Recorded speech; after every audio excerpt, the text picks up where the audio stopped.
Hello guys, Sorin here. Welcome to our next video from this series, Top 5 Tips for Marketing with Facebook Live. Now we are actually in the section where we will talk about these top 5 tips and you will see exactly how to apply them into your business. And believe me, if you will apply them into using Facebook Live as a marketing tool, they will be very helpful and they will bring you more results than you have till this point with using Facebook Live. Now let's dive into the actual information and start with our first tip, which is build anticipation. This is very important for any type of event marketing. I guess that you guys already know what event marketing is. If not, we will talk about this subject in a different class or video.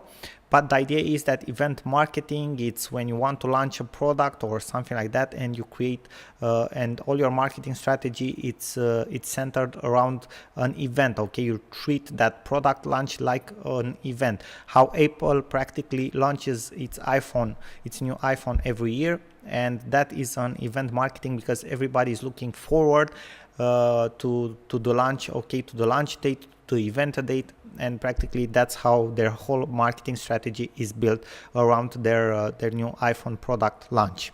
So how do you build anticipation? First of all, alert your followers and friends that you are going to host a Facebook Live. Be intriguing, be attractive when you are doing so. Okay, so practically just throw them like something like an information that will attract them to participate on your Facebook Live. Don't give away all the information. That is very important. Just make them to be interested in your event. During your show, your Facebook Live, encourage people to follow you so they can stay up to date for your future Facebook Lives.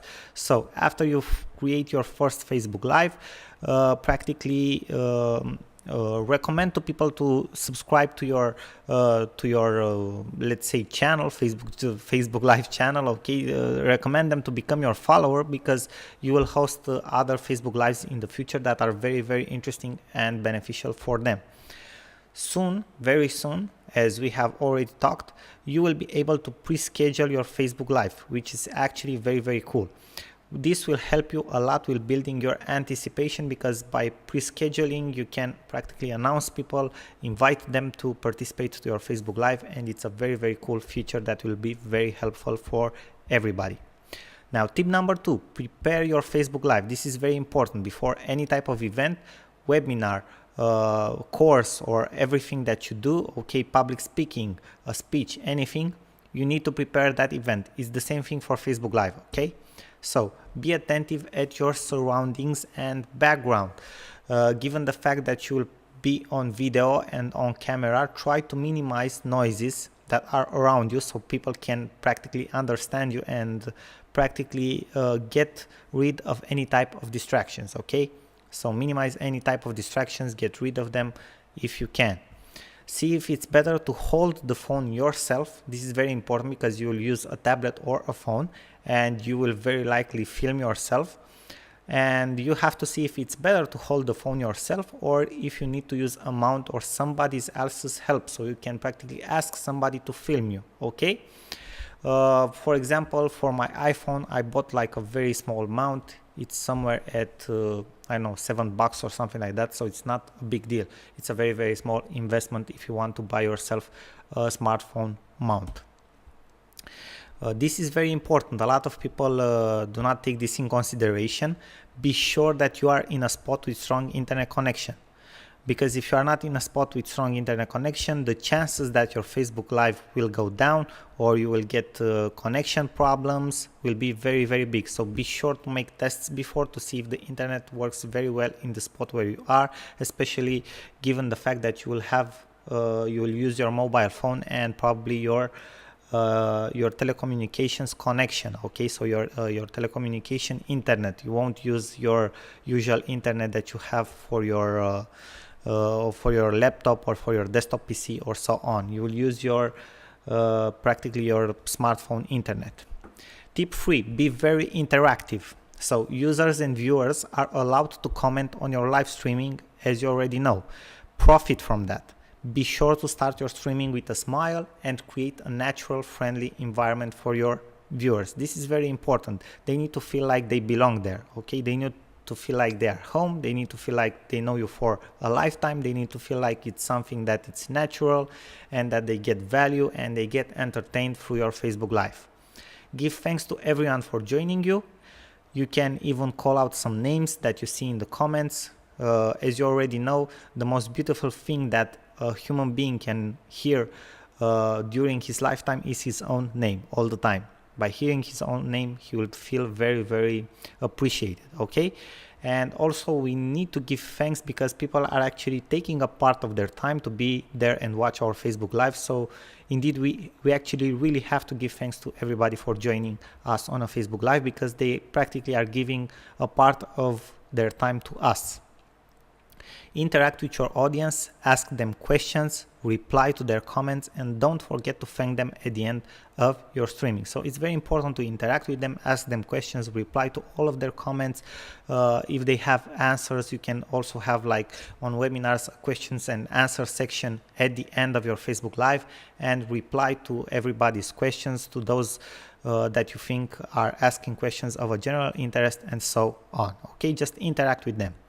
Tip number 4, optimize your live recording and repurpose your content. You just created a piece of video content and you can repurpose it, which is actually very, very cool. So after you finish your live streaming, you will be able to edit the recording.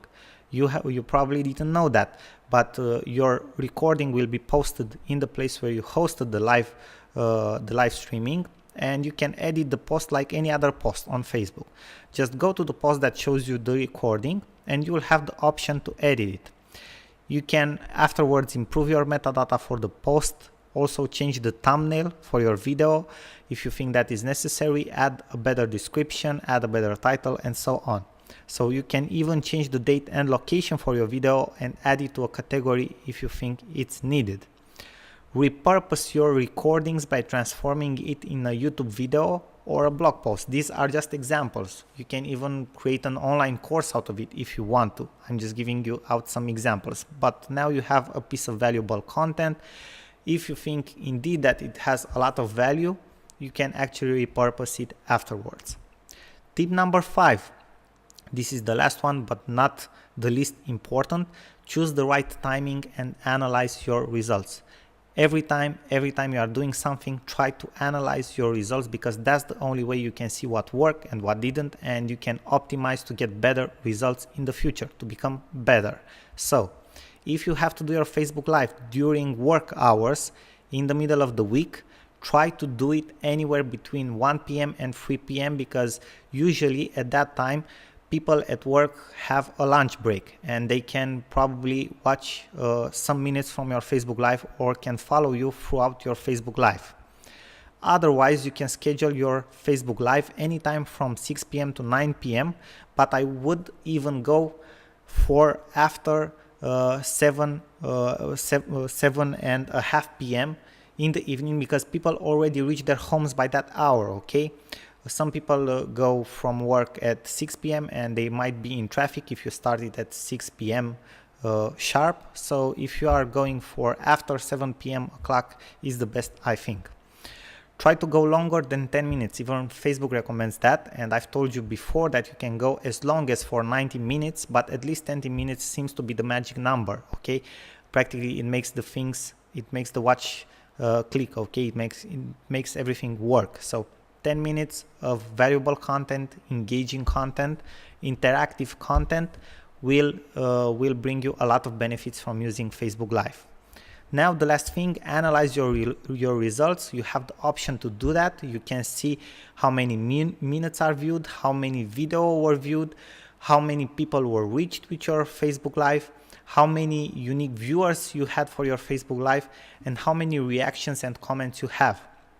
That's how you get to know exactly how people are reacting to your Facebook Lives, and you can improve them in the future to market better. Now guys, those were all the top 5 tips in my opinion that you can use to improve your Facebook Lives at the moment and your marketing on Facebook at the moment. I thank you guys very much for your attention, and I am looking forward to see you in our next video. I wish you all the success and my best wishes to you. Bye bye for now. Sorin here.